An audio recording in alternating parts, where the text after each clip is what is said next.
Uma boa tarde a todos, os desencarnados que já se encontram presentes neste salão. Uma boa tarde também a você que está nos acompanhando aí pela rede mundial de computadores, através dos canais, das plataformas digitais do Joef Casa de Batuíra. Agradecendo aqui ao cinegrafista, o Avelino, a técnica Viviane e também a Ana Paula e ao Odílio por esse convite. Muita alegria no meu coração, diria para vocês que está em festa nesse momento por essa oportunidade. E me foi solicitado então para expor um tema, e esse tema era livre, desde que esse tema tivesse uma fonte espírita. Então eu escolhi falar sobre o Natal. O Natal na visão espírita, afinal, 25 de dezembro já está aí, já batendo as nossas portas. Uma data para muitas reflexões, ou pelo menos deveria ser assim. E essa exposição de hoje, com a ajuda do meu mentor espiritual, de todos os bons espíritos, estaremos aqui tentando trazer algumas reflexões para cada um de nós. E nós devemos refletir sim, pois o Natal que vemos por aí, esse não é o Natal da doutrina espírita. O Natal que está aí é o Natal comercial, que acaba por nos absorver de alguma forma. O meu desejo, o nosso desejo, é que essa data seja especial. Data essa que é o nascimento do Cristo.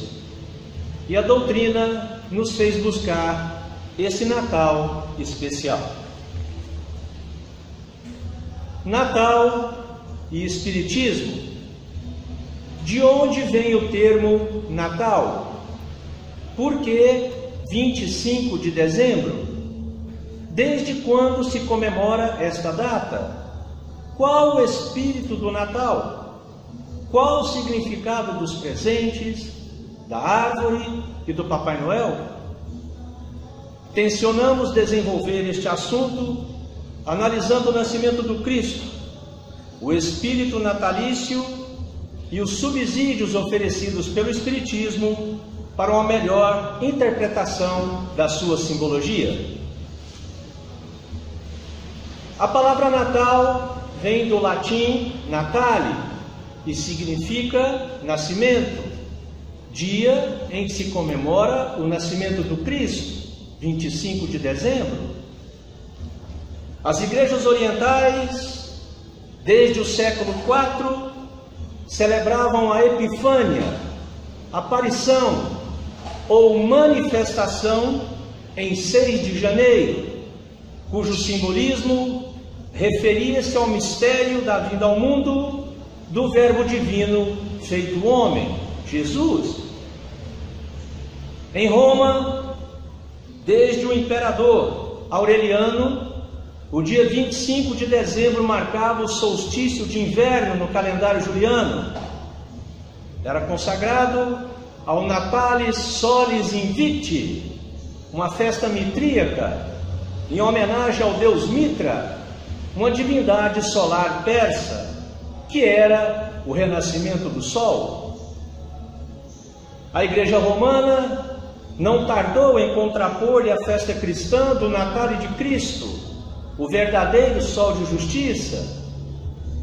Esta festa, de imediato, se estendeu por todo o Ocidente, não tardando também, sendo agregado por todas as igrejas orientais.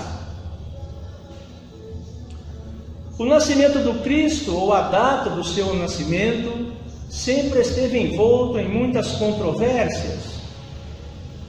Para uns, seria 1º de janeiro, para outros, 6 de janeiro, 25 de março, 20 de maio. E pelas observações dos chineses, o Natal seria em março, que foi quando um cometa, tal qual a estrela de Belém, reluziu na noite asiática naquele mês. como data festiva, é um arranjo inventado pela igreja e enriquecido através dos tempos pela incorporação de hábitos e costumes de várias culturas. Se não vejamos, a árvore natalina é uma contribuição alemã do século VIII. Papai Noel, vulgo São Nicolau, nasceu na Turquia no século IV. E os cartões de Natal surgiram na Inglaterra em meados do século XIX. O nascimento de Jesus e a manjedoura. Conta-se que Jesus nascera em uma manjedoura, rodeado por animais. Um monge diz que isso não é verdade, pois como a casa de José era pequena para abrigar toda a família, o novo rebento deu-se no estábulo. Em termos simbólicos, a manjedoura revela o caráter simples e humilde daquele que seria o maior revolucionário de todos os tempos, sem que precisasse escrever uma única palavra. Os exemplos de sua simplicidade devem nortear os nossos passos nos dias que correm, pois de nada adianta sermos adeptos do Cristo e agirmos de forma contrária aos seus ensinamentos. Eu disse no início da exposição que teríamos muitas reflexões, essa é a primeira. O anúncio profético. O nascimento de Jesus foi anunciado pelos profetas da antiguidade nos seguintes termos, abre aspas: eis que a virgem conceberá e dará à luz a um filho, fecha aspas, e ele se chamará Emanuel, que quer dizer Deus convosco. Na época predita, veio ao mundo o arauto, o Salvador, aquele que tiraria os pecados do mundo. Os judeus, contudo, não entenderam a grande mensagem do Salvador. Esperavam-no na condição de rei, de governador, que empunharia uma espada contra Roma, que chegaria em uma carruagem reluzente feito ouro, puxada por belíssimos corcéis, e que estivesse vestindo a mais pura seda. Lê do engano. Jesus dizia ser rei sim, mas não deste mundo. Enaltecendo a continuidade desta vida, vislumbrávamos a expectativa da vida futura, muito mais proveitosa e sem as dificuldades materiais da vida presente. Uma nova luz. O nascimento de Jesus coincide com a percepção de uma nova luz para a humanidade sofredora. Os ensinamentos de Jesus devem servir para transformar não apenas o homem, mas toda a humanidade. E numa simples visão de conjunto, observamos o que era este planeta antes e depois da chegada do Divino Mestre. O Espírito de Emmanuel nos conta que antes de Cristo, a educação demorava-se em lamentável pobreza. O cativeiro era consagrado por lei. A mulher aviltada qual animal. Os pais poderiam vender seus filhos. Que caótico! Com Jesus, entretanto, começa uma nova era para o sentimento. Iluminados pela divina influência, os discípulos do Mestre consagram-se ao serviço aos semelhantes. Simão Pedro e os companheiros dedicam-se aos doentes e infortunados. instituem-se casas de socorro para os necessitados e escolas de evangelização. Foi ou não uma nova luz?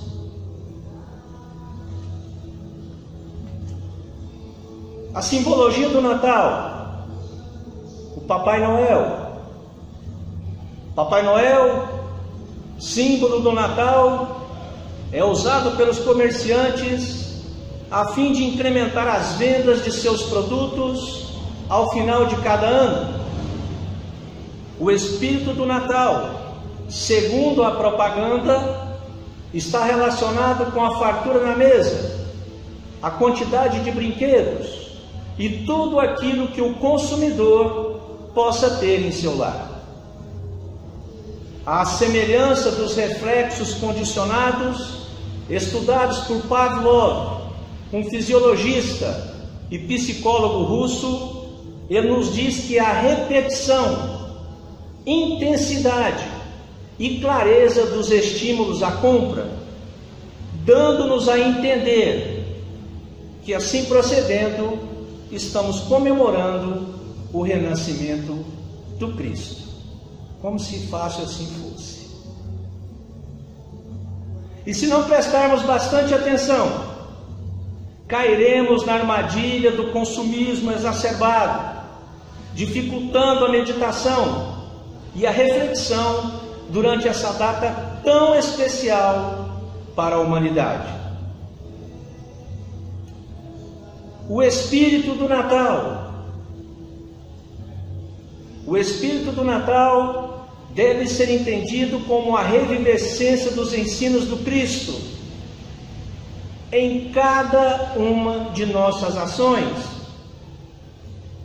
E não há necessidade de esperarmos o ano todo, os 365 dias do ano, para comemorá-lo.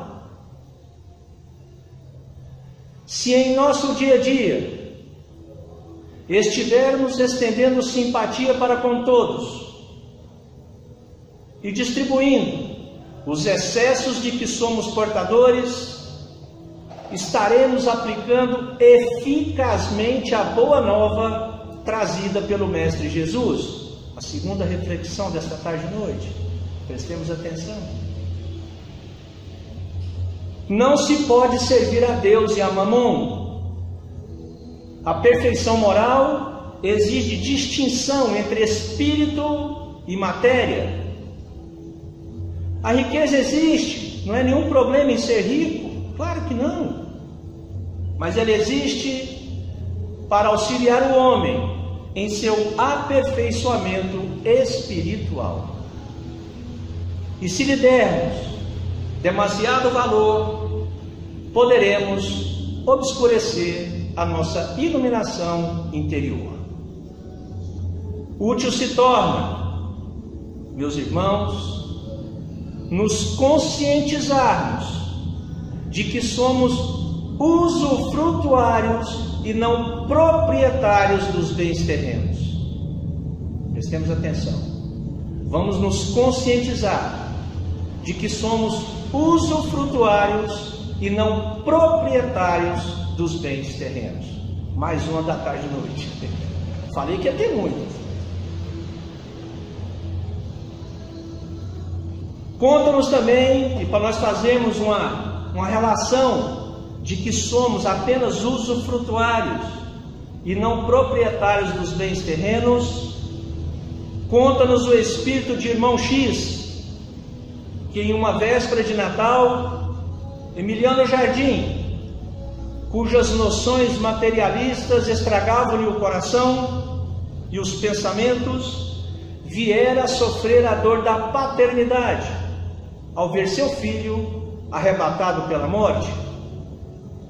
Abatido pela dor, Emiliano começa a se interessar pelo catolicismo, porém, repelia veemente todos os que pensavam de forma diferente a respeito do Cristo. Do catolicismo, Emiliano migrou para o protestantismo, mas sem que o mestre penetrasse em seu interior. Depois de longa luta, Emiliano sente-se insatisfeito e ingressa nos arraiais espiritistas. Emiliano, como acontece com a maioria dos crentes, vislumbra a verdade dos ensinamentos de Jesus, anseia por vê-lo nos outros homens antes de senti-lo em si mesmo. Com o passar do tempo, Emiliano teve outros reveses, outros percalços, outras perdas, outras amarguras, outros dissabores. Olha, a vida do Emiliano foi um caos. E numa véspera de Natal, em que o mísero se dispunha a agravar ainda mais as próprias angústias, Emiliano quis pôr termo à vida. Emiliano quis suicidar-se. Na hora amargurada, em que o mísero se dispunha, como eu disse, a agravar essas angústias, uma voz falou no recôndito do teu espírito. E a voz disse: Emiliano, há quanto tempo eu buscava encontrar-te, mas sempre me chamavas através dos outros, sem jamais me procurar em si mesmo. Dá-me tua dor, reclina a cabeça cansada sobre o meu coração. Muitas vezes, Emiliano, o meu poder opera na fraqueza humana, e raramente meus discípulos gozam o encontro divino fora das câmaras do sofrimento. Quase sempre é necessário que percam tudo, a fim de me acharem em si mesmos. Emiliano estava completamente inebriado com tudo aquilo, mas a voz não se calou, não, ela continuou. Acaso Emiliano poderia admitir que permaneço em beatitude inerte, quando meus amigos se dilaceram pela vida e pela vitória em minha causa? Eu não posso estacionar em vãs disputas, nem nas estéreis lamentações, porque necessitamos cuidar do amoroso esclarecimento das almas. É por isso que estou, Emiliano, mais frequentemente onde estejam os corações quebrantados e os que já tenham compreendido a grandeza do espírito de serviço.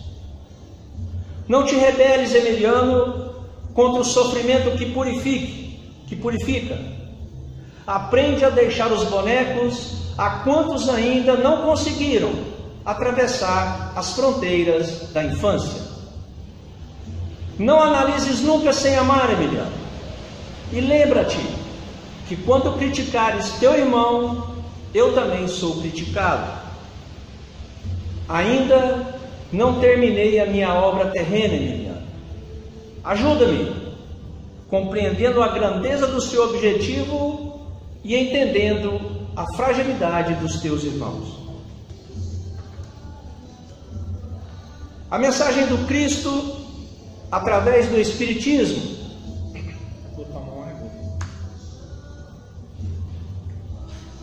A mensagem do Cristo através do Espiritismo. Jesus, um conquistador diferente de tudo e de todos. E olha que a nossa história global está repleta de conquistadores, se não vejamos. Sesostres, em seu carro triunfal, pisando escravos e vencidos. Em nome do Egito sábio, Nabucodonosor, arrasando Nínive e atacando Jerusalém. Alexandre, à maneira de privilegiado, passa esmagando cidades e multidões. Napoleão Bonaparte, atacando os povos vizinhos. A maioria desses homens fizeram as suas conquistas à custa de punhal e veneno, perseguição e força, usando exército e prisões, assassínios e tortura. Mas tu, Jesus, perdoando e amando, levantando e curando, modificaste a obra de todos os déspotas e legisladores que procediam do Egito e da Assíria, da Judéia e da Fenícia, da Grécia e de Roma, renovando o mundo inteiro. Tu, Jesus, não mobilizaste sequer um soldado, mas ensinastes a um punhado de homens valorosos a luminosa ciência do sacrifício e do amor. Tu, Jesus, não argumentastes nem com reis e nem com soldados. Entretanto, conversastes fraternalmente com algumas crianças e mulheres humildes, semeando a compreensão superior da vida no coração popular. O Espiritismo como a revivescência do cristianismo, de acordo com os princípios doutrinários do Espiritismo, Jesus foi o personificador da segunda lei de Deus, pois a primeira viera com Moisés lá no Monte Sinai, quando ele recebera a tábua dos 10 mandamentos. Como Moisés misturou a lei divina com a lei humana, Jesus veio para retificar o que de errado havia, como é o caso de transformar a lei de olho por olho e dente por dente na lei do amor e do perdão. A sua pregação da Boa Nova veio ensinar ao homem a lei de causa e efeito e da justiça divina, quer seja nesta ou na vida futura. E Allan Kardec, com auxílio dos espíritos superiores, deu continuidade a esta grande obra de elucidação dos caminhos da evolução. E a festa de Natal para os espíritas? Como a gente imagina, nós espíritas, como seria essa festa? Na noite em que o mundo cristão festeja a natividade do menino Jesus, os espíritas devem se lembrar também de comemorar o nascimento da doutrina espírita. Doutrina essa entendida como a terceira revelação, um novo marco no desenvolvimento espiritual da humanidade, em que todos os problemas, todas as dúvidas, todas as dores serão explicadas à luz da razão e do bom senso. E dentro deste contexto da lei de reencarnação, é um dos princípios fundamentais para o perfeito entendimento do sofrimento e da dor.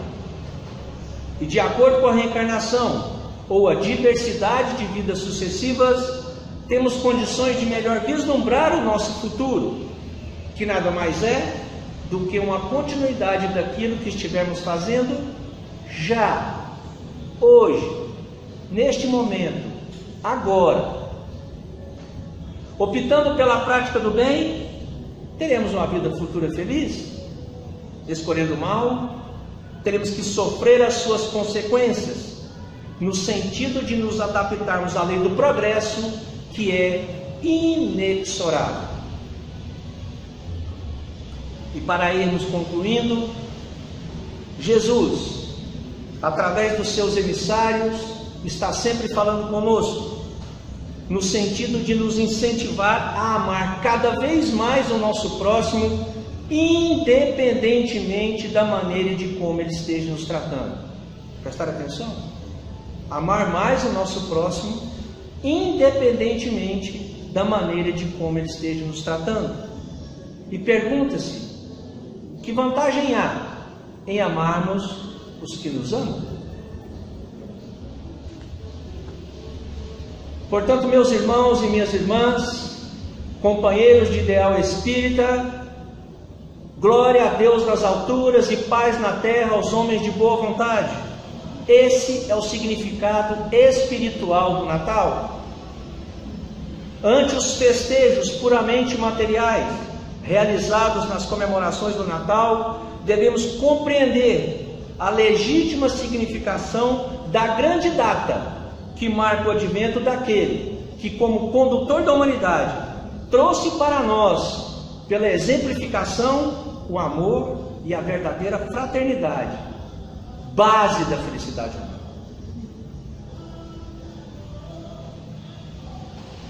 Devemos comemorar o Natal, sim, por que não, com justa alegria em nossos corações, com os nossos familiares, amigos e a todos que nos cercam. Mas lembremos-nos de que a verdadeira fraternidade não se expressa pela oferta de presentes ou de lembranças, e sim através da exemplificação cristã e pela boa vontade de uns para com os outros. Para o espírita, o Natal não se limita às alegrias de um dia, mas se estende por toda a sua vida, uma vez que ele sempre encontra motivos para ser feliz, ajudando ao próximo, permitindo o nascimento do Mestre em seu coração, em todos os seus atos, palavras e pensamentos. E o maior presente da humanidade? E o maior presente para cada um de nós? Qual seria esse grande presente? O maior presente que necessita a humanidade é a paz entre os homens. E essa tão almejada paz só existirá verdadeiramente quando houver o despreendimento e a boa vontade comandando as nossas ações, e quando todos nós nos amarmos como irmãos, sem nos esquecer jamais de que ninguém pode ser plenamente feliz sem a felicidade dos outros. Pedimos a Jesus que nos inspire em todos os momentos de partida para a frente, em busca do melhor, que assim seja.